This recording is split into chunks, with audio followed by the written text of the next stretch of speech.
Welcome back to Sort of Sophisticated. And I mean, Amanda, if people are listening, they already know what we do. So do we have to do this all the time? No. But if they're not listening, if this is the first time they listened, I mean, I guess. then we do have to introduce. Sure. So we should really keep introducing. Okay. Okay, fine. So for those of you who are new to this, then we try to take something that's either culturally or historically important. Mildly entertaining. Yes, right? We connect it. You can't see my hands, but I'm connecting my fingers to something relevant in pop culture today and make it sort of like we're sneakily trying to teach you something and you didn't even know you needed to learn the thing that we're trying to teach you. Sounds Is that about right? Yeah. Okay. Sweet. Well, so that's us at Sort of Sophisticated. And that lovely voice you hear is my co-host, Amanda. Oh, hello. Hello, Amanda. Hi. How are you doing? I am well. How are you? I'm doing well. How was your trip? Oh, my trip? My trip? Yes. My trip where my buddy Rod packed me in one small little carry-on I suitcase. know. It was glorious. I never got a picture of it, though. It worked. Remember I told you I wanted a picture. I'm sorry. And I didn't will get go one. home. I will repack. Okay, thanks. I will take a picture and I will send it Perfect. to you and pretend like I just left. Okay. It was glorious. We did all the things we were supposed to do. We touched down in Athens. We saw the Parthenon. We did a tour of the Acropolis. It was crowded. It was hot AF. Oh my God. What was our word of the day? Mushy and eulogianist last week. Yeah, that's what it was. Oh my God. interesting. Whew. Okay. Yeah, it was brutal. Mykonos, Santorini, all the islands. Did you have lots of gelato? Lots of gelato. Lots of gelato. Oh, Amanda. What? I met someone. You did? I did. Who'd you meet? Yes. She is amazing. Like a someone? Just kidding. I can't even I can't even do this. I tried. Yeah.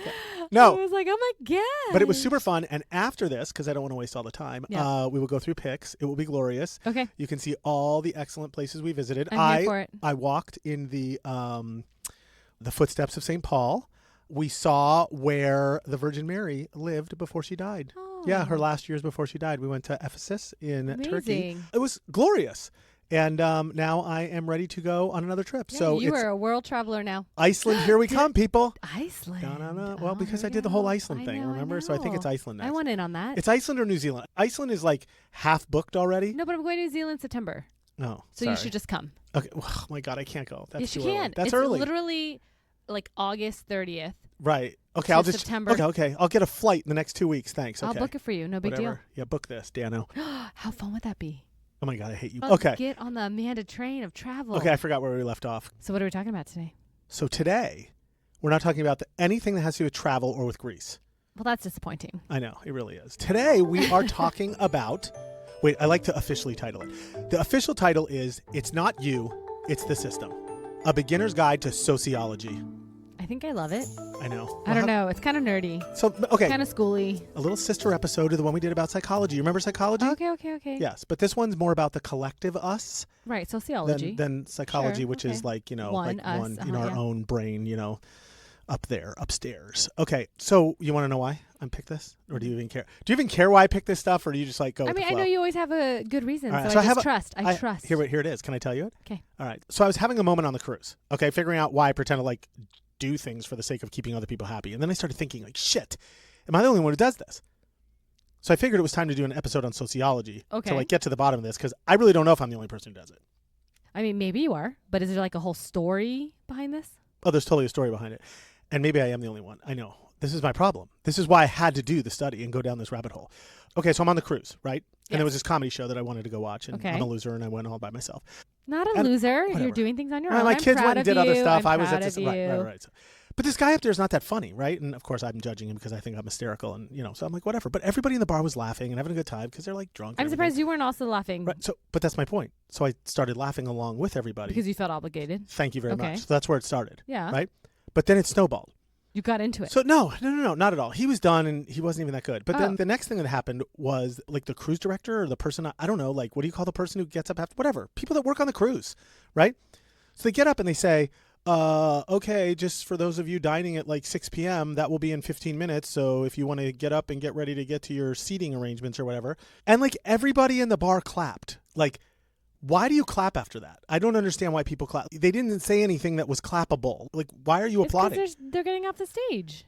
But it wasn't the comedian. It was the cruise director person who just came up on stage and said it at the end. So it's we're dumb.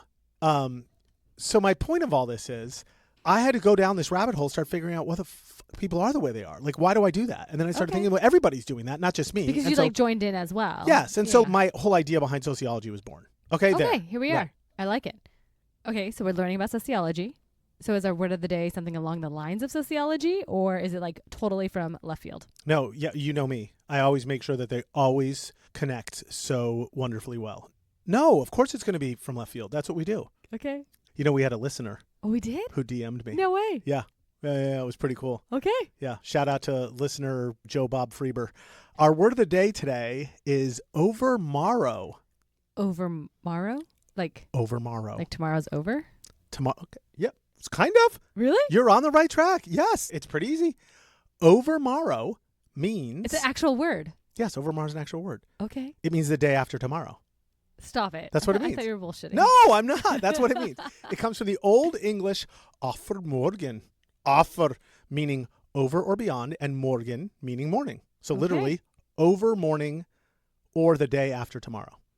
So like Friday. Uh-huh. Yeah, like this Friday is overmorrow. So instead of saying, what are you doing Friday? The sophisticated way of saying that would be, what are you doing overmorrow? Hey, Peter, do you have plans overmorrow? No, Amanda. I really want you to use this in like your everyday life. All right, we're going to start to. Yeah. This is what we're going to do. Okay? It's a good one. All right, we'll figure it out. Okay. We're going to stick it in there somewhere. Right. We got Let's go. overmorrow. Uh-huh. And we have sociology. We do. So I guess we should dive in. We should. But you know what? I don't think we should dive into sociology till overmorrow. What do you think?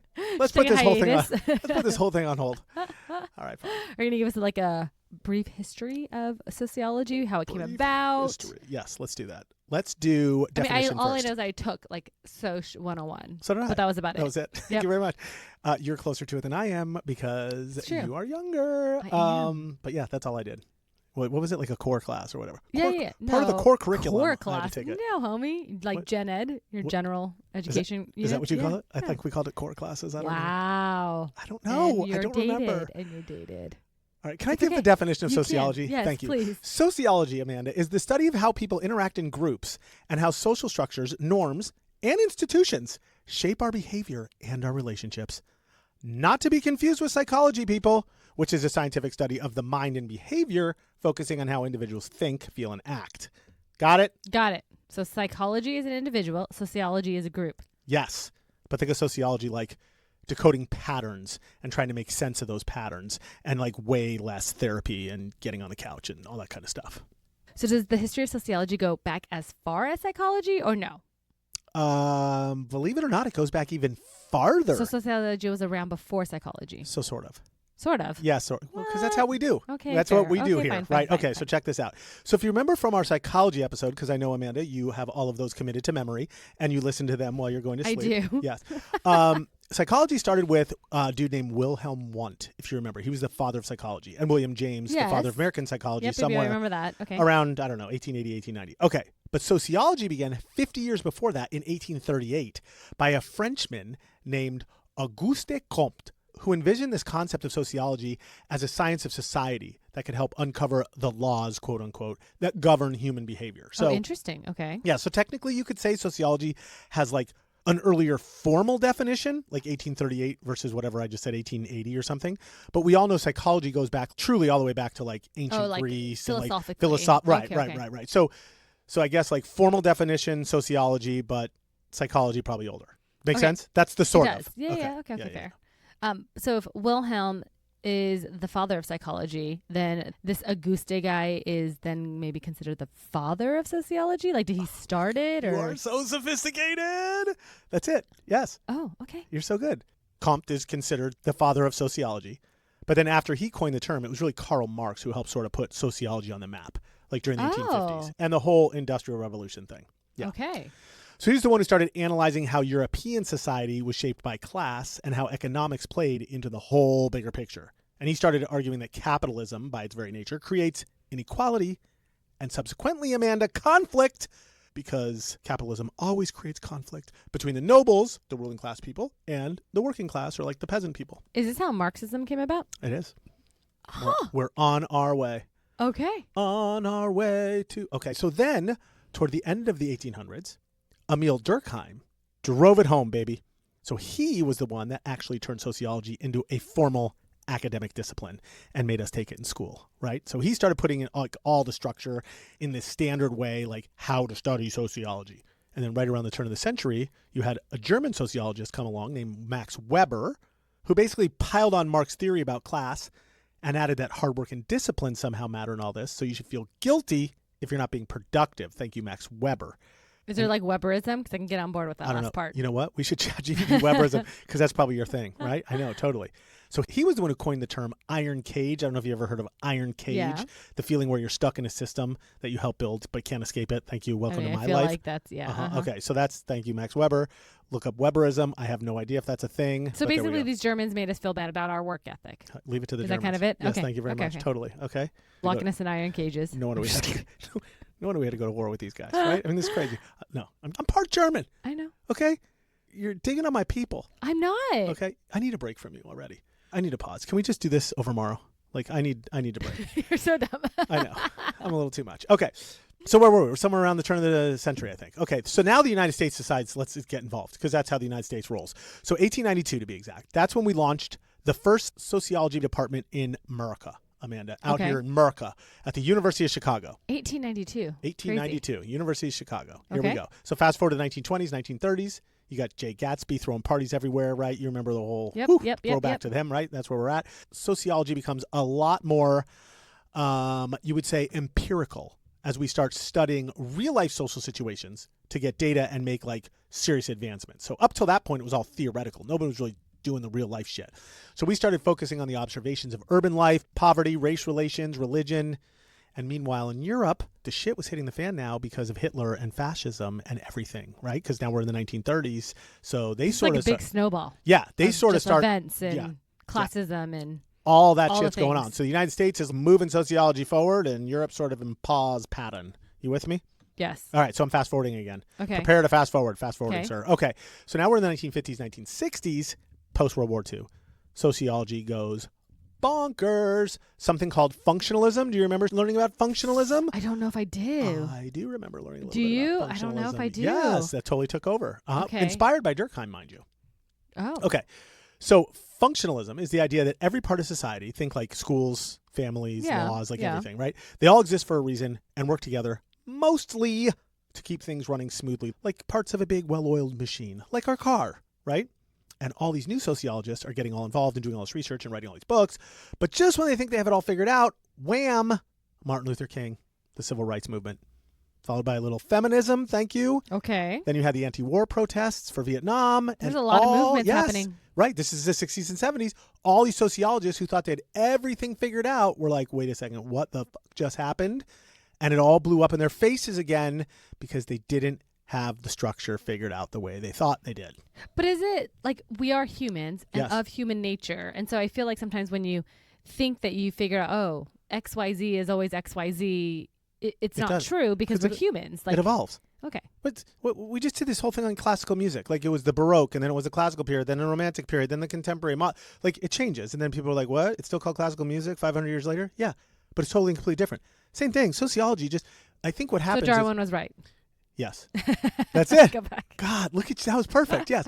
So the whole idea is like, we think we figure out the ology, pick theology. I don't even care what it is. Yeah. Insert name here. We study it and we think we have it all figured out. And then we're like, oh shit. If we're really going to study it, then we have to change and broaden and this amoeba-like thing starts to develop and pulsate and move. And it's not all in one big giant circle. And that's exactly what goes on. I mean, sociology is the same way. It just keeps expanding and keeps growing. So then what is it today? So today, it's totally woke, dude. What are we talking about? Oh, well, right? okay. We're studying everything. Race, gender, sexuality, TikTok culture. They're studying TikTok culture for sociology. I have a fun fact about that later. Oh.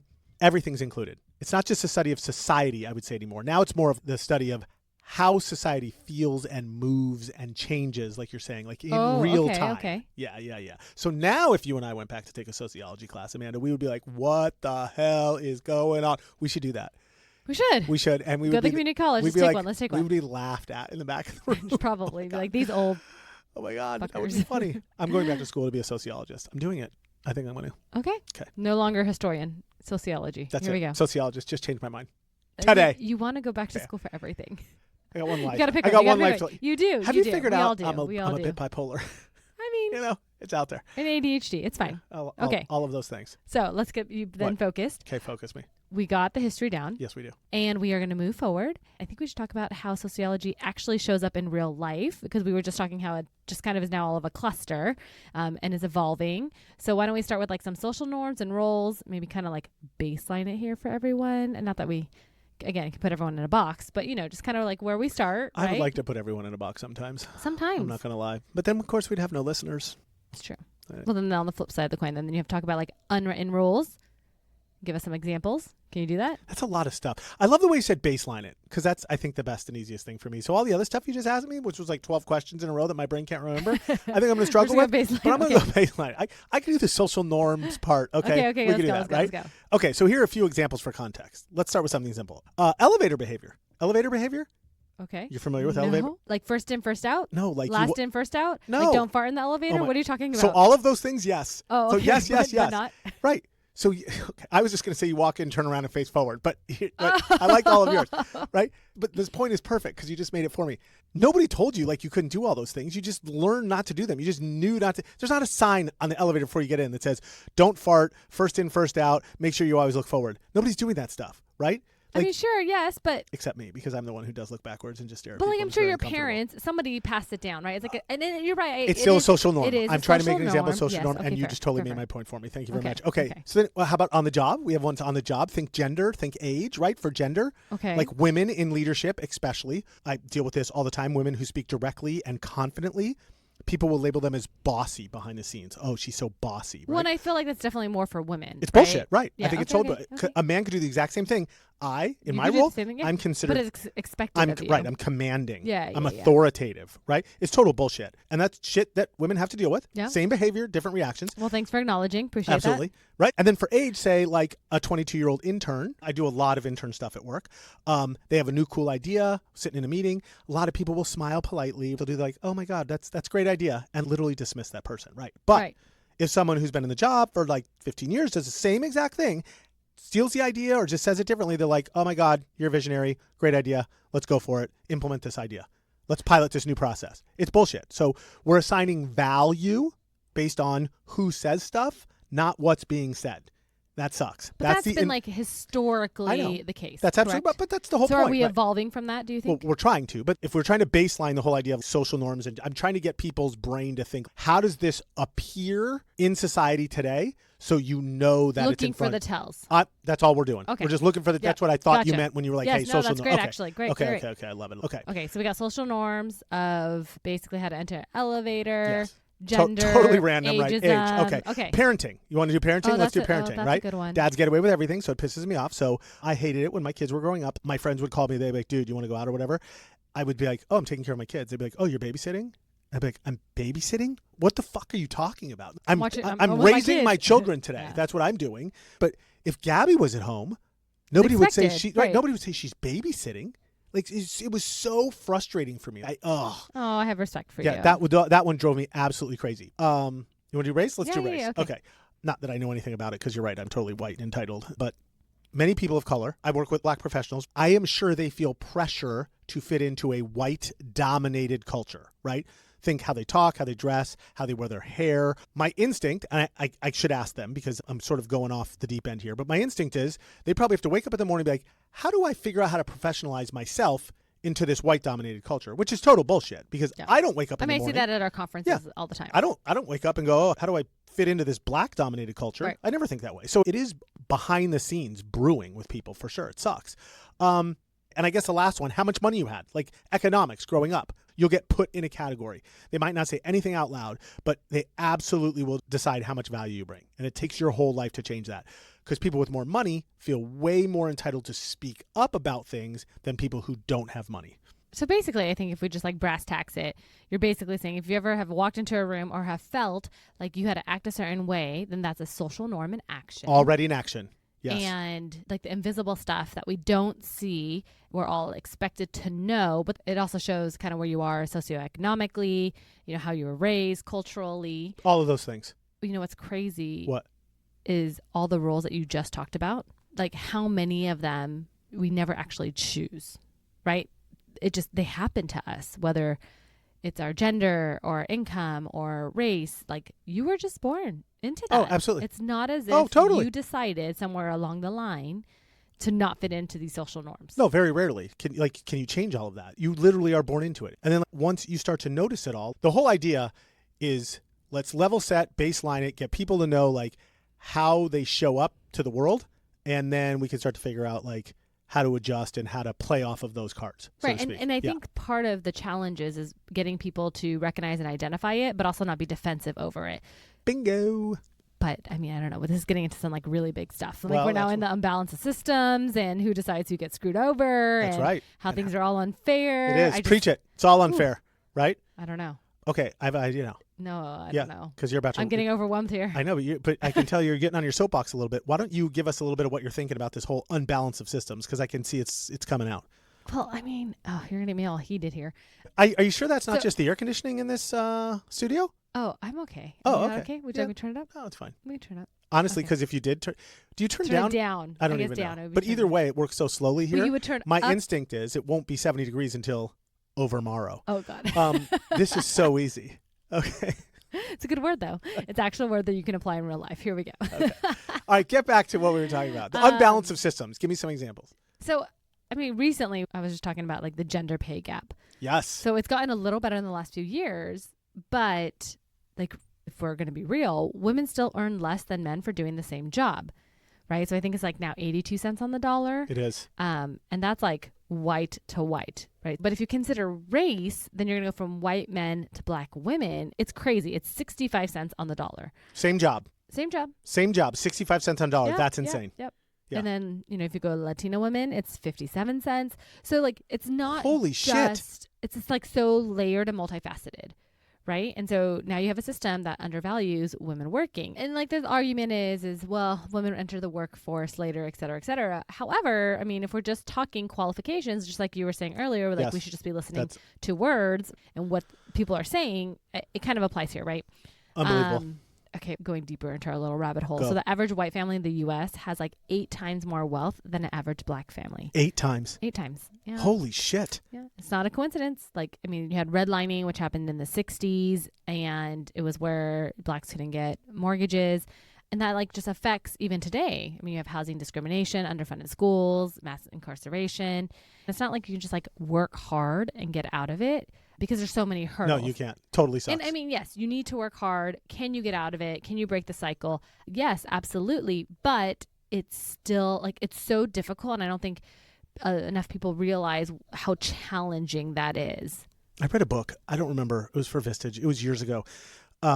Something along the line of like what socioeconomic class you were in. I mean, it didn't have all of these different things, but it was based on socioeconomic class.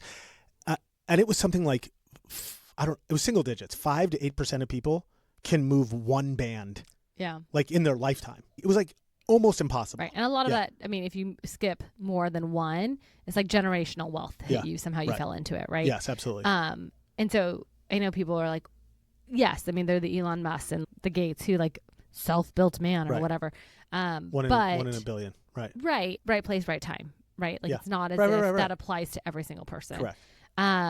If we're talking about housing, then you talk about like zip codes, right, and education. And you know how I on my soapbox about education. Yep. But most public schools are funded by the local property taxes. So if you grew up in a wealthy neighborhood, congrats. Like your kid's probably going to get a laptop. You'll have AP classes. But like the poorer neighborhoods, you're sharing textbooks, right? And they're probably from the 1990s. And so it's not a level playing field. I mean, it's getting you, it's trying to, again, break the system, get you out of the system in a different setting, and it's steps along the way, right, to move up your one band at a time. That's why, like, coming from immigrant parents, that is the biggest thing, right? They wanted a better life for us than that they had, and that's what they seek out. Yeah.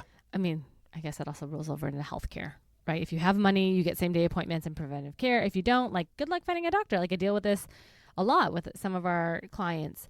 It could be 2-3 months before you get in with your primary care. Even from there, again, we're spiraling. It's a very deep, dark hole. But Black women are 3 times more likely to die from pregnancy-related causes than white women in the U.S. And it's not like it's just like their genes that they're just more, susceptible to dying, right? If you look at the core of it, the availability of healthcare. This is terrible. I told you, it's like, I don't want to hear any of this. We were just going to talk about some cool sociology stuff. Right, but when you start packaging it, right, like there's just so many Can we layers. get out of class, power, and inequality segment, please, and let's get on to something that is more upbeat? Can we upbeat this thing at all? Is this possible or not? Well, I mean, I think the only way to like be a little more upbeat is maybe we can talk about why it still matters today and how we're evolving and, you know, are we getting better? Are we acknowledging it? What are we doing? I think you said it earlier, right? We could start to notice how these systems show up in our everyday life, the social norms that we're talking about. If we learn about it on this podcast episode, then apply it to what's going on in our real life, we have the words to be able to see this stuff. I have an example. Can I use an example? Yes, that's the easiest way to do it. So Amanda, imagine you're at work. Say, I don't know, maybe in a very overheated podcast studio. Oh, stop it. Recording a podcast. Let's use that example. I love that I'm at work at the podcast studio that I volunteer my time for, but continue. Yeah, no, this is perfect, right? And say like a man. I get paid $0. Yes, you get paid. Well, they don't need to know that. Nobody needs to know what we get paid $0. I was saying like, you reap all the rewards and I only get $0. Wait. I'm just kidding. Wait a second. No, that is unfair. All right. I cannot have our listeners know that I'm killing on this podcast and I'm not paying you. Okay, that's not true, people. Okay, so let's say, Amanda, just for shits and giggles, that your co-host for this podcast happens to be a man, and he happens to be prone to interrupting you. All the time? From time to time. Fair. Okay. And then, it turns into more interrupting and more interrupting. You get the idea, right? Oh, yes, I got it. Okay. This is totally hypothetical. Okay, hypothetical. Right, okay. Doesn't happen in real life. Naturally, you're getting pissed, but you're like, do I really want to start this fight right now? Like, true. Here is where sociology, I'm bringing it all together, okay?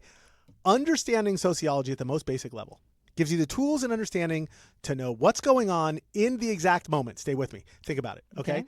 There's a power dynamic between these two hosts. If you want to call them, Amanda and Pete, right? There's a power dynamic, right? It's real. It's real. There's gender stuff. There's friendship shit. Maybe there's an age gap. It's all the things that we just talked about. And you sit there in that little split second and you're deciding how you want to come at me.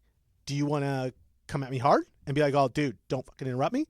Do you want to be more kind and be like, oh, you know what? I'm going to talk to him after this podcast episode's over. Do you want to let it go for 3 more times until maybe he stops doing it on his own? All these things, like in your brain, you're probably going through and making a call based on this is all sociological shit that you have to deal with. Okay. And then decide what to do. I'm not saying I know what you're going to do about it, but I'm saying that sociology is behind it all. Does that make sense? That's the example I'm trying to use. Okay, fair. Yeah. I see what you're laying down here. Yeah. Okay, fine. I know. I got some shit to work on. Leave me alone. I don't know. I feel like your example really close to home. Was it? But it was a little. It wasn't us. Now I'm just reflecting. It was reflecting. It was 2 generic podcast hosts that live somewhere in Europe. Okay. Fair. But what am I supposed to do with that? Where are we supposed to go? I get the sociology. I think we can all pinpoint times when it's applied in our life or we see it. But I'm not some scientist. And I'm not going to go back to the lab and run experiments or do social tests. I would think that's exactly what you would do. I have an idea. I have an idea. Over tomorrow, let's turn this podcast studio into a sociological laboratory. Okay. All right. And we'll go do studies and, I have a feeling you're going to be out of money over tomorrow because of how many times I've used the word. Over tomorrow? Yeah, that's true. It was too easy. It was way too easy. You set the bar too low. You are putting way too many dollars in the cookie jar. So what was your question that I completely interrupted? I remember, it was all hypothetical. Right, it was totally right. No, it's just more of I think we can all understand sociology and identify those moments in our life. Yes. But what is the answer? It's no, I get what you're saying. It's about being aware of it. Right. It gives you the capability to make a better decision in the moment and a way less emotional, detached decision. So it's not like there's real answers to this. All it is whatever you decide, you're deciding it consciously without, it's what's the word? It's like emotional intelligence, right? Go back to our fun little podcast example we were talking about earlier. You could literally tell me to go fuck myself if you want to. I get up and leave the studio. I'm done. I lose, right? Or you could be super polite and never say anything and eat it every single time. Be like, I think my co-host is a dick. Either one of those, at least you consciously are managing that through all the emotion that goes around it is what I'm trying to explain. That's what learning about sociology helps with. It ain't giving you any answer. Yeah. So it's you just got to figure out what sword you want to die on. Yes, absolutely. Okay. This is literally all about your emotional intelligence and being able to unhook all of the things going on in your body with how to respond outwardly. Okay, so basically what you're saying is like sociology is kind of the way to put a name on things, right? Like we all know, yes, like once we name something, it has powers. So we are just identifying. Yes, right? Harry Potter, you can't say Voldemort. You give Voldemort power. He comes back to life, Amanda. Don't ever say Voldemort. Right. So if we're giving sociology power, then I think we are giving the power to being able to identify these things in life. Yes. And call it out and evolve and do better. Look, here's the deal. At the end of the day, it's up to you whether or not you want to conform to societies or sociological expectations, whatever. Sometimes I would totally argue conforming is survival. For me, it absolutely is. Sure. Yes, no question. There's like no way you're changing social norms overnight, right? It's going to take time. So sometimes your voice is dismissed. Even my voice is dismissed, not because of what you said, just because it's you who's saying it. Like in a new job we were talking about earlier, or some really high stakes situation. Maybe that's not the time to challenge the norm. But in other situations, like you're with friends or with me, and you're tired of the way it always seems like one-sided, maybe that's when you push back. It's really up to just sort of the individual person. It's really fluid. That's what I think I'm trying to say. So it sounds like you reassess the system, right? Yes. So you're less likely to maybe react emotionally and maybe more likely to respond intentionally. That's perfect. And you're choosing your moment of when to lean in or when to pull back, when to put up boundaries. And it's okay. Yeah. Think of sociology like you're a superhero. And it's your superpower. It's your X-ray vision, right? That's what it is. But just for social cues. That's sociology. But like, how far should this go? Like, are we talking about just you interrupting me on the podcast, or like, are there bigger, scary issues? Like, how do you? But we know that they're bigger, scary issues. Well, there was the most famous sociological experiment of all time, something called the Stanford Prison Experiment. Have you heard of this thing? I have not. Okay, so every ology has a famous experiment. Okay, of course. So this one for sociology is crazy. Claim to fame. Yes, absolutely. 1971. Okay. Psychologist Philip Zimbardo set up a mock prison in the basement of Stanford University to study how people respond to roles of power and submission. Amanda, he recruited 24 college-aged men, randomly assigned half to be guards and half to be prisoners. All right, you with me so far? Yes. The guards were given uniforms, batons, cool sunglasses, everything. They looked like guards, okay? And then the prisoners, to make it as real as possible, were arrested in their homes, strip-searched, assigned numbers instead of names, and brought into jail. Super realistic. Got it. Okay. Sounds traumatic. The whole point of the experiment was to observe everyone's behavior in a controlled environment over a period of 2 weeks. That's it, 2 weeks. Keep in mind, everybody knew everything was fake. Okay. Everybody. All 24 people. Everyone's role-playing. Everybody role-playing. The prisoners knew they were prisoners. The freaking guards knew they were guards. Yeah, okay. So in 6 days, in just 6 days, they had to shut the entire experiment down because things got too unsafe to continue. What? The college students with the guards became too abusive, so they were forced to stop. There were no rules. They didn't tell them what the guards could do or couldn't do. So they put them in solitary confinement. They stole their mattresses. They stripped them naked. They made them clean toilets with their bare hands after they took a shit. And the prisoners subsequently became submissive and internalized their roles so much that some were treated for depression and emotional distress. 6 days. One prisoner had to be removed from the experiment in only 36 hours because his symptoms were so severe he couldn't continue. They hadn't formally recognized PTSD yet, like, because this was before 1980s when they had PTSD. But I'm assuming this guy had PTSD. Pete, why are you bringing all this up? Good question. Is that what you're asking me? Right. I know. Here's the deal. The Stanford Prison Experiment shows how quickly our social roles and environment can override our individual personalities. People weren't acting evil. They were responding to the system that this psychologist placed them into. And today, this experiment is now considered the foundational case in understanding power, authority, conformity, and institutional behavior. I mean, if you ever wondered, it's insane how the system affects people, I guess this is the proof, right? That the system matters more than the people that are in it. It's yes. This is what a fake prison, name tags. That's why we say we look at social and gender norms more than we look at who's saying the words. Like, it's stupid. We're not listening to the words. We're listening to who says them. It's the same problem. Yes. It's insane. All right. Well, now that my brain is fully overloaded, can we just move on to fun facts? Because I can't take any more. You don't like men having to clean their own shit with bare hands? That the fact that, like, exciting? I thought that was a good fun fact. Our society is just like this fragile system. It is. Okay. It's very fragile. We all just, but you can't break it. Like, this is the conundrum. No, but here's what we're going to do. That's what I said. We have to make our choices. We have to be emotionally intelligent. We have to understand sociological cues.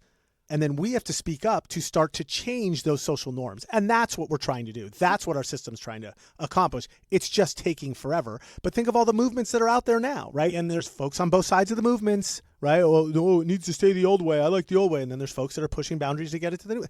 The civil rights movement, like the hashtag Me Too movement, like all these things, Black Lives Matter, all these are ways that we're trying to change these norms. It just takes fucking forever.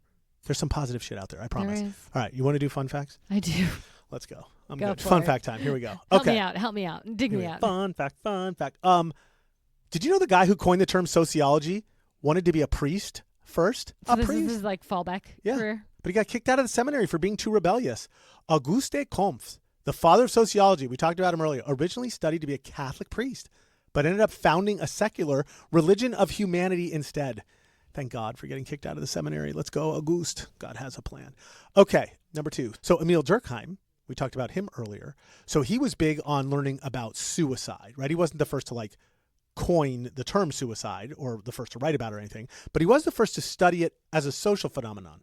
He was the first to prove that suicide rates were not just based on personal feelings. They were tied heavily to religion, marital status, and even social integration. Sociology's everywhere, people. That's wild. Number 3. Do you know how we said earlier that the first U.S. sociology department was founded at the University of Chicago? Yes. Do you know why? Nope. No clue. So because Chicago had all these different neighborhoods and an abnormal amount of crime compared to all other places, and all these hobos. But it's still today. I know, absolutely.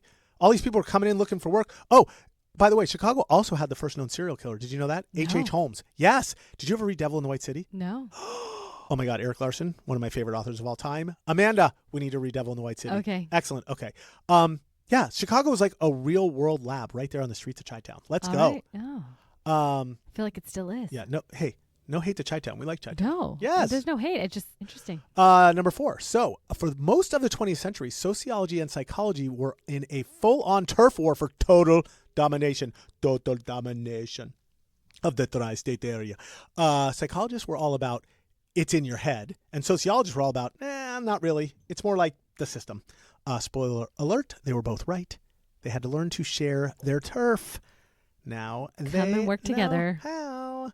Just like 2 podcast hosts coming together to work. We're so good. Okay, number 5. Did you know there's actually a term for feeling socially lost? I had to look that up. Any idea what it is? Alone. Alone. Yes, it's alone. No, it's called anomie. Oh, okay. Durkheim came up with it to describe the disconnection people feel when society's rules break down. So yes, that weird vibe that I have sometime, it actually has a name. Interesting. And finally, can't have fun facts without one about TikTok trends. Am I right? Oh, I mean, so much there. Sociology, goldmine, TikTok. Here we go. TikTok is basically, I promised I was going to do a TikTok one. TikTok is basically a living sociology lab. Every trend, dance, or hashtag challenge is a glimpse into how people form identity, seek status, and conform to group norms in real time. It's peer pressure, popularity contests, and social signaling all in 60 seconds or less. Thank you, TikTok. That's all I got. I mean, those are kind of fascinating. Good job. I like that last one. I hope that was probably the best sociology class anyone has ever had in their life. I think it was. I think we could teach Sociology 101. You want to? No. Okay, fine. No, it stresses me out. Okay, I do, and then you don't. But I need you. I need my co-host. Would you do me a favor? Yeah. Would you take 48 hours to consider this? Okay. And get back to me over tomorrow? Yeah. Thank you. Okay. Okay. I mean, I don't know. No, see, I can't wait till 48 hours. It's too heavy. You're so It's too heavy because sociology is everywhere. Like it is.